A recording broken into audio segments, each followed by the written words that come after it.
ನೋಡಿ ಮೇಲ್ಗಡೆ ಇದು ಗುಡ್ಡ ಐತಲ್ಲ ಸರ್, ಇದು ಗುಡ್ಡ ಪೂರ ಬಂದಿದೆ ಸರ್. ಇದು ಪೂರ ಬಂದ್ಬಿಟ್ಟು ಈಗ ಒಂದು ಟಿಪ್ಪರು ಒಂದು ಕಾರು ಮೇಲೆ ಬಂದಿದೆ.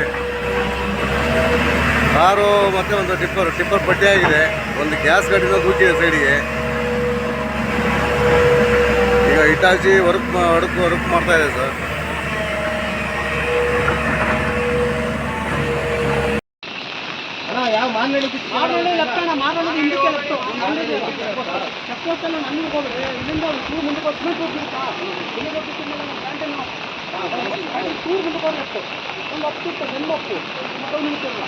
ದೊಡ್ಡತಪ್ಲು ಸಕಲೇಶ್ವರ ತಾಲೂಕಿನ ದೊಡ್ಡತಪ್ಲು ಗ್ರಾಮದಲ್ಲಿ ಈ ಹಿಂದೆ ನಡೀತಿದ್ದಂಥ ಭೂಕುಸಿತ ಜಾಗದಲ್ಲಿ ಮತ್ತೆ ಭಾರಿ ಪ್ರಮಾಣದಲ್ಲಿ ಭೂಕುಸಿತ ಉಂಟಾಗಿದೆ. ಈ ಭೂಕುಸಿತದಲ್ಲಿ ಒಂದು ಗ್ಯಾಸ್ ಟ್ಯಾಂಕರು, ಒಂದು ಟಿಪ್ಪರ್ ಲಾರಿ ಪಲ್ಟಿಯಾಗಿದೆ. ಮಧ್ಯದಲ್ಲಿ ಒಂದು ಕಾರ್ ಸಿಕ್ಕಾಕೊಂಡಿದೆ. ಅದೃಷ್ಟವತ ಯಾರು ಕೂಡ ಕಾರಲ್ಲಿದ್ದವರು ಎಲ್ಲರೂ ಕೂಡ ಸೇಫ್ ಆಗಿದ್ದಾರೆ, ಏನು ತೊಂದರೆ ಇಲ್ಲ.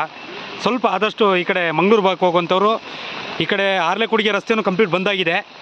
ಕಾಡುಮನೆ ರಸ್ತೆಯಲ್ಲೂ ತುಂಬ ವೆಹಿಕಲ್ ಇದೆ ಅಂತ ಹೇಳ್ತಿದ್ದಾರೆ. ದಯವಿಟ್ಟು ಸ್ವಲ್ಪ ಅವಾಯ್ಡ್ ಮಾಡಿ.